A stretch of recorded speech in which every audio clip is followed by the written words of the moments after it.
As soon as we wrote episode 9, we knew that it was going to have to operate on a scale that we'd never operated before. We'd had a number of nighttime battles, we've had a number of sieges, but this is the first pitched battle, or at least the first large pitched battle. And so it was something different for us. All of it is action with almost no dialogue and lots of horses and many extras and a giant. The amount of supporting artists and the size of the crew, how many cameras they've got going, the magnitude of all the sets and everything. It's unbelievable. It's an intimate story, the Battle of the Bastards, following Jon Snow and what he's going to go through, but you're trying to set that on a huge canvas. It was hard. It was a long, long slog. Cut rehearsal, thank you. Reset, well done, lads. Bob, the Battle of the Bastards, is a long battle. Luckily, we got Miguel Sapochnik back, who was our maestro from Hard Home in season 5. I was looking for what's the thread, what's the thing that's going to take me through the battle, and what works in Hard Home, and I think what works in any battle is following the characters. Hard Home, I think, set a new bar for us, but that was basically a massacre. This is a battle. This is the story of a battle. We've never done that before. They really wanted to kind of get into the mindset of what it would be like to be in a battle like that. It was fluid all the way through. It morphed, it changed. But the most important thing all the way through is it can't just be a battle. If it's just a battle, the audience don't have stakes in it. You have to be following someone, and we decide to follow Jon. Ramsay's weapon all the way through is antagonizing people, drawing them into a trap. And Jon completely falls for it. He doesn't account for Ramsay's gifts at psychological manipulation, which Sorensen about. He's kind of thought, this guy is going to do something stupid and honourable because he's not going to be able to control himself, so I'll shoot his brother with a bow and arrow. Rickon's not going to make it out of this thing because Rickon is a threat to Ramsay's legitimacy as Warden of the North. He's a true-born Stark. There's no possible outcome where this ends well for Rickon. When Jon sees little Rickon running toward him, all the planning and all the tactics just go out the window. Part of the reason that people follow him into battle is because he's brave and he says, damn the torpedoes, full speed ahead, and that's Jon.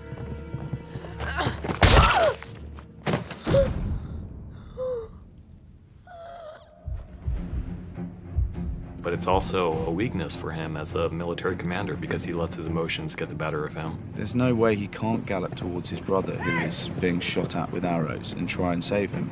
So he falls into that trap. But he's waited until Jon Snow is within Archer's range so that they can start shooting him immediately. He's seen his brother be killed, so he falls into the next trap of galloping towards Ramsay. Every step of the way does exactly what he wants him to do. And then there is no more plan. The plan is gone. It's just trying to save Jon and then win the battle.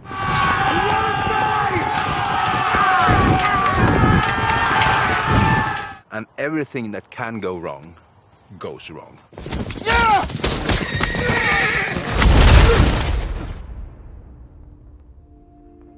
Probably my favorite shot of the whole season is when we're behind Jon Snow and he sees that cavalry wall galloping towards him.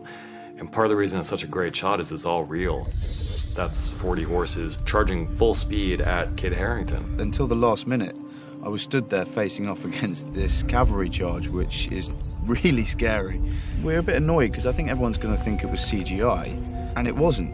Camilla, our horse mistress, kept asking every year. She said, give me some more stuff to do. Like, this year was boring. It's just people trotting from here to there on their horses. So finally we gave her enough to do. I read the outline and went, wow, okay, this is adventurous. How are we going to deal with this? There's the biggest amount of horse requirement I've ever had on Game of Thrones. We flew over in May to kind of start discussing how we were going to prep it, how many horses we're going to use. We decided on 80 in the end. So when we first see both armies, we'll use 80 on the Stark side, and then we see 80 on the Boltons, so we're using the maximum. Then when we start to clash, we'll split it in half. It was friendly for horses, and the farmer who owned it had a field next door, so we put up a temporary 90-horse stable with areas to keep the tack, the feed. I mean, it's quite an enterprise putting 80 horses out.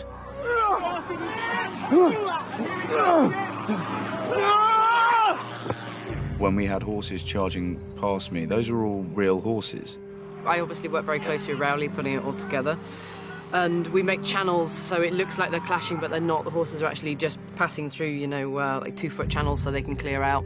We are going to make that look as close as possible to a collision without actually colliding the horses. So in very tight formation, we'll have those guys cross and they will pull the horses as they cross through. But we're going to try and make that something that's not really been done before. We're falling them onto a very thick falling bed so we don't injure the horses or injure the guys. We sat down for months and months in advance planning it, all the safety and the care of the horses, because at the end of the day that's the most important part of my job, is to make sure they're looked after well. I've known Camilla and the guys since day one on this, and this is by far and away the most ambitious thing they've had to do, and they nailed it. It was almost the easiest part of it. Kit did 95% of Bob. It was all him. When he came for his lessons, he was coming in, from July.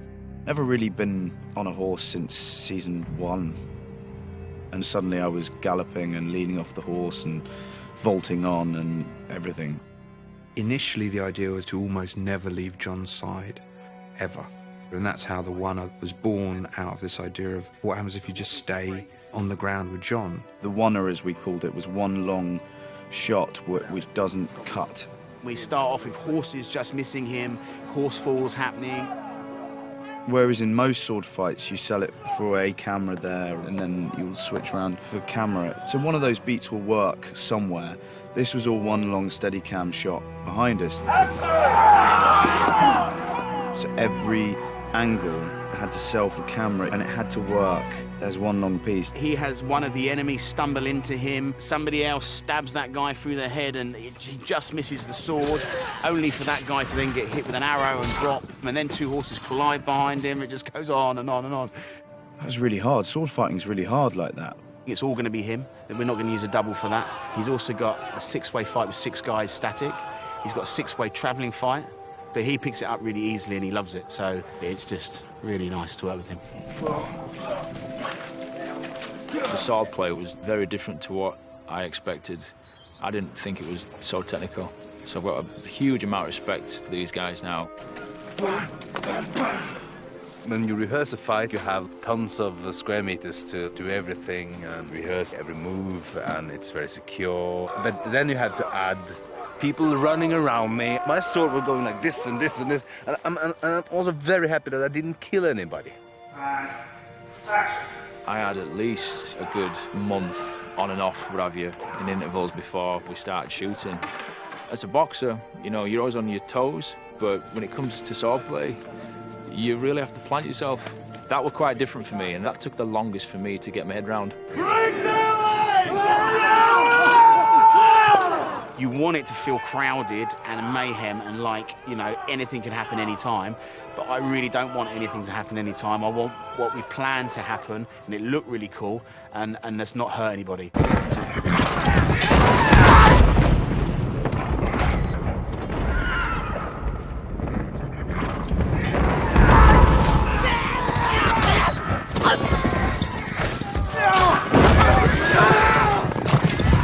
To get across the field and follow the horses at the speed at which they're moving, and horses move really, really fast, you need a special rig, and the Russian arm is just such a fun machine to work with, and it gives you such dynamic shots.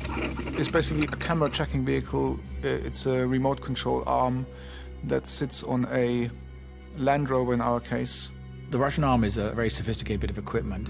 It's a fixed arm that is remotely controlled from inside a vehicle, and it can travel as fast as that vehicle can travel. Throughout the Battle of the Bastards, we had a number of tracking vehicles, one of which was the Vampire Bat with the Russian arm on it, on a muddy, slippery field over about 500 or 600 yards with very fast horses. That was the vehicle to chase them properly and get the results we wanted. They worked very well. The results were amazing. There's a little bit of research goes into what is the best thing to use, and sometimes you end up with a piece of kit that's perfect, and then sometimes you're better off with a piece of elastic and the cameraman running along. Camera's ready. Here we go. Stand by to shoot. Fabian, happy to go in this light? Yes. There's so much going on with 4 cameras and a whole shooting crew.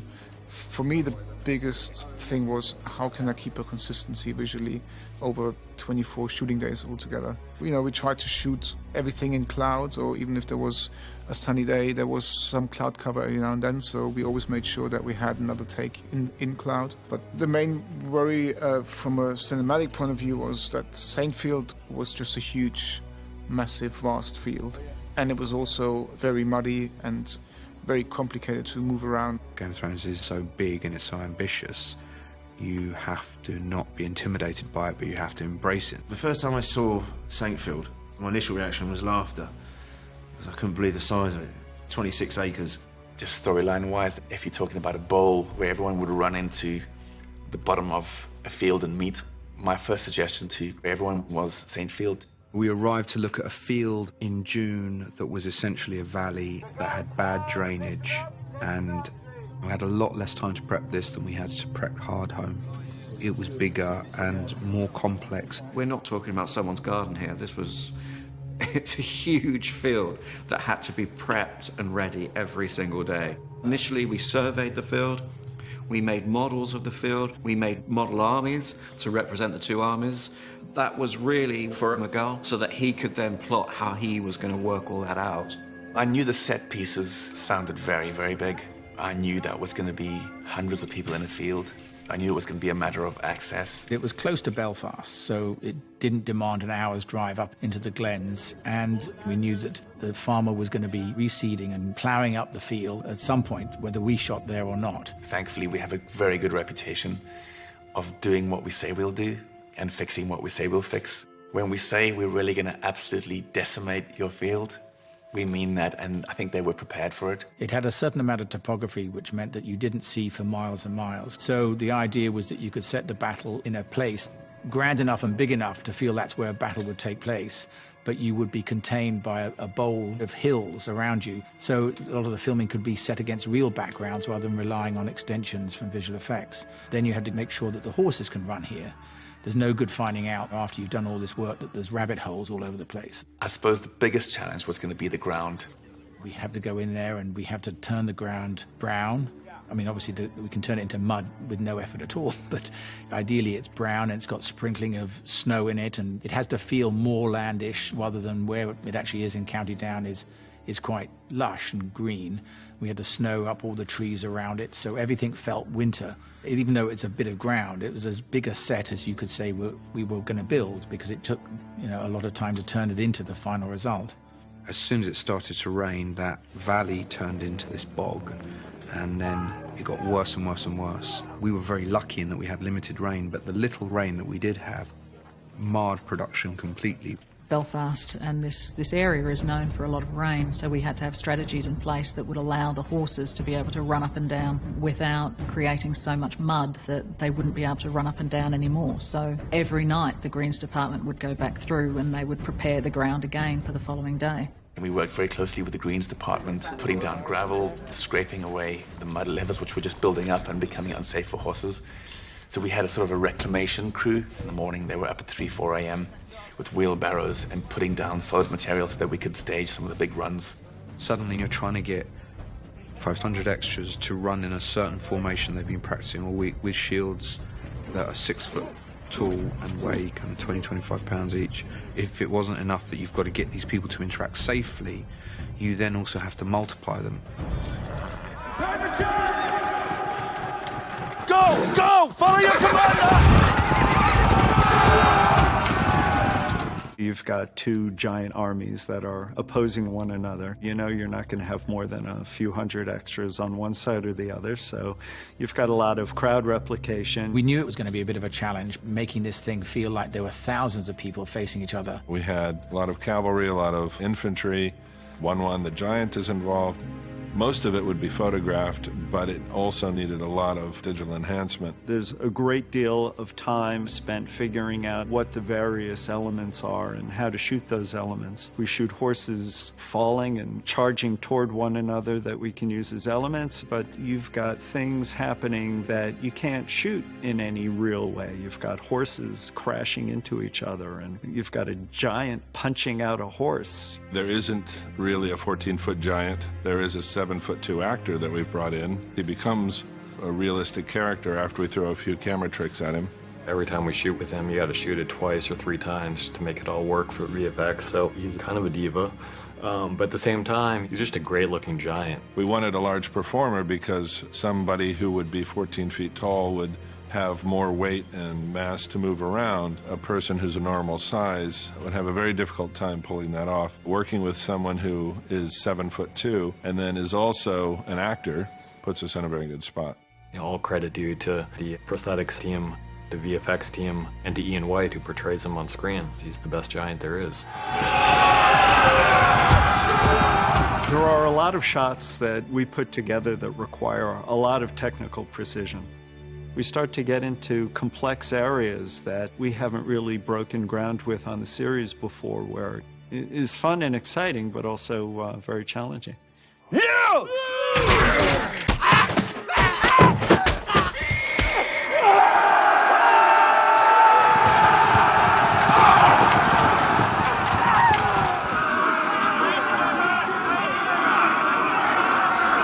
we first walked down to the rehearsals and we saw this guy swearing and insulting all of our extras, and we thought, oh, no one's going to come back tomorrow. From day one, let's be honest, we shout at them a lot.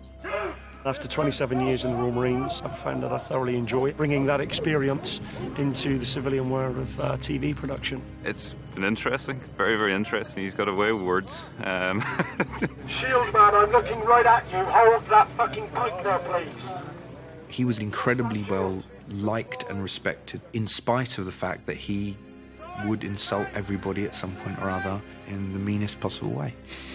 I know you're mental, but I need you to move at the same time, fellas. And first thing in the morning, we warm them up, go through a brief, a bit of artistic expression, building them up, bring them in step onto the battlefield so they are in the zone. Every morning they would stand on either edge of the field and they would hurl insults at each other and chants.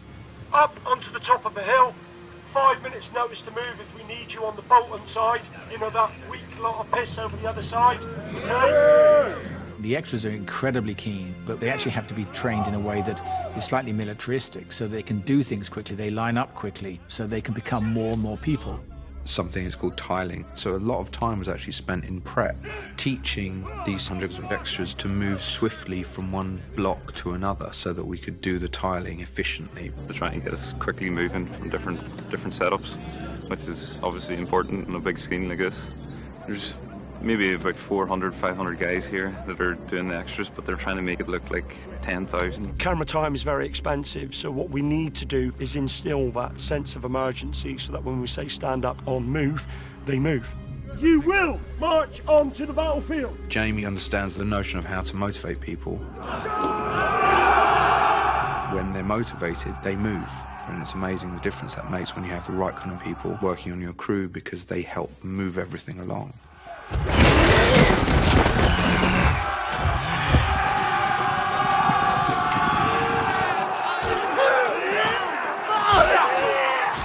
The Battle of the Bastards becomes incredibly compact. All these combatants forced into this incredibly tight space on the battlefield, partly crammed in by bodies. You've got horses, you've got, men of either side just piled up in this massive heap. The body pile was absolutely enormous in terms of its scale and ambition. All of those prop bodies had to be dressed in the appropriate uniforms. We had to have the shields and the flags. You then need to dress the horses in their saddlery. You need to make sure that the correct sigil is on the horse. There was a whole team of prop guys out there, day upon day, moving these things around to camera. I have the mechanical horses arrived at the base. We're at the pile. So we've got a mechanical horse rig down there. It looks very much like a real horse, and we have it on a hydraulic ram and it rears up. And then we can actually take out 2 safety pins and it will rear up and go over backwards with the rider. And this is going to help us tell the story of the body pile. We have pneumatic horses' legs. So they all work on air, and we have 5 horses' legs to kick people, as if there's horses dying, injured underneath. Also, we've got blood flying through the air off camera, which is to register, with dirt off camera. We call them shit kickers or blood kickers.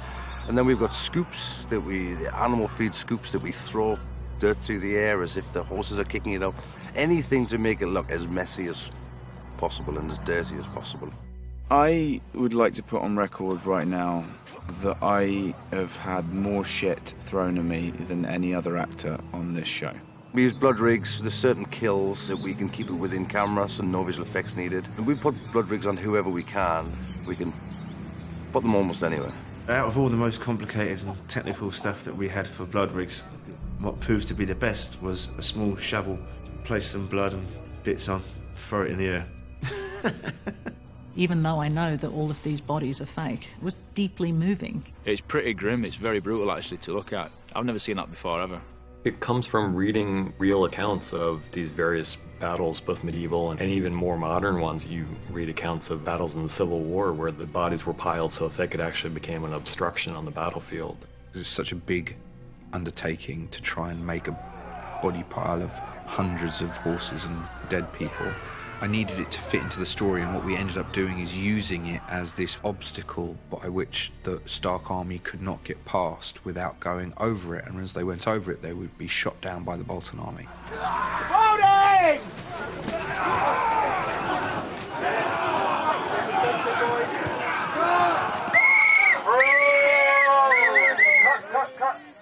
David and Dan are huge students of history, and I think they had a really great time when they wrote the script, devising these tactical moves and cherry-picking from different points in history. The one that comes to mind is the pincer move that Ramsay pulls on John and the gang. We went back to the Roman fight against the Carthaginians in the Battle of Cannae, where the Romans got caught in an encirclement by Hannibal. The Carthaginians were able to completely surround the Romans and just destroy them. It was a pincer movement of horses that literally crushed the Romans into a hole so that they couldn't get out and they died. We used that as sort of our model, making Jon Snow and his side the Romans in this situation. Also, it was patterned not exactly on the Battle of Agincourt, but that was the inspiration. Battle of Agincourt was essentially a battle where people were crushed to the point where they couldn't move, and so soldiers were dying because they were being crushed by their own people because they were jumping on top of each other, which is where the body pile came out as an idea. And so we took both of those battles and applied them to Bob. These battles, up until like the 1700s, it was very much a cannon fodder situation. It was just a battle of attrition. It's just who had the most numbers would win. It was really in the writing of the script where David and Dan worked out that tactical stuff. And then when Miguel Sapochnik came on, he of course brings his ideas to it. Limitations are everything. Actually, they're kind of what makes things interesting and makes you creative. For example, in Bob, one of the problems was we had to snow the trees, but the snow machines can't get high enough to reach the top of the trees, so we're trying to think, well, how do we stop people from seeing the background? So we decided that we'll go for smoke. So now we need a source for the smoke. And so I thought, well, why don't we have some flayed men upside down on crosses and, you know, do a little Photoshop, and you think, oh, it's kind of horrible, isn't it? We should have more. They're made out of steel. We do have a wooden one, which is a hero one for close-ups, and a high temperature silicon body. These very sweet prosthetics people turn up, and it's like out of the back of their car comes a flayed body. They are so grim. Quite simple to make, really. You know, it's getting them to stand up to the temperatures that's the difficult part. Exactly the same example of the created solution can be given for the shields. The wall of shields was something that came in because we didn't have the money to do a wall of horses, and so we had to find something else indicating some impassable object that created a crush. And the Bolton sign is that upside down flayed man, and once you put a bunch of shields with that red cross against a black background, it became very graphic. Kit and Miguel were great at just finding these wonderful character moments within the spectacle that weren't necessarily even in the script. I think what I was finding throughout filming this was moments of giving up. And the first moment we found that was when the crush starts happening and he just stops for a moment. And then he tries to fight his way back and he gets pushed over, he gets trampled. John is almost literally buried alive beneath the bodies. He was being almost killed by his own men, not on purpose, but just in this wave of fear that kind of overcomes everyone as they try to get out of the way of this incoming wall of shields. And then something drives him to fight up. And that moment where it comes up and he gasps for breath, he's reborn again in a way.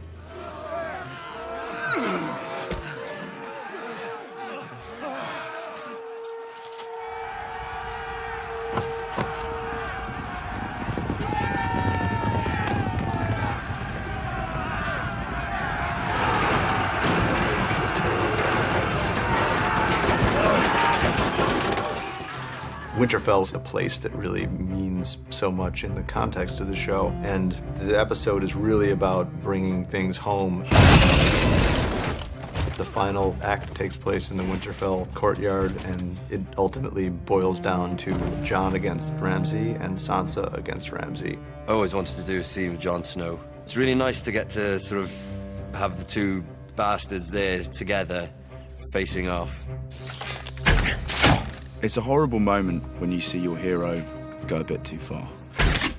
The only direction I gave to Kit was he's not a human anymore. He doesn't feel any sympathy, empathy for this guy.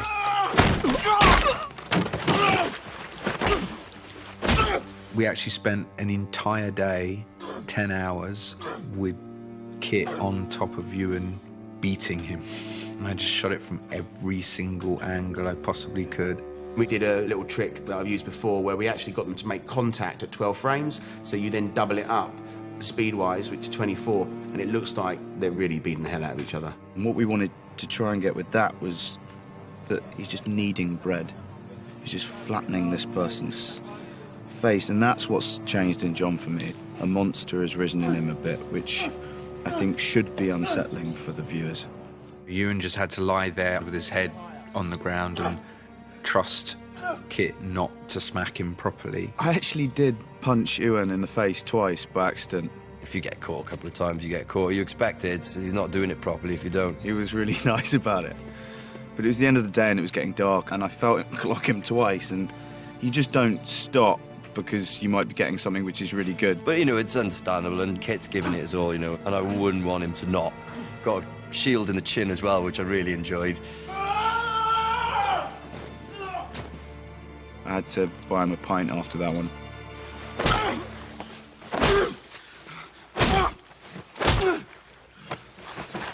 The Battle of the Bastards is the biggest thing that we've ever done on the show, but it really comes down to a very personal struggle at the end. There's just no part of Jon that's not going to end this thing now. He is a deeply good human being, but he's also a human being. There's nothing he wants more than to beat Ramsay to death with his own fists, and then he sees his sister.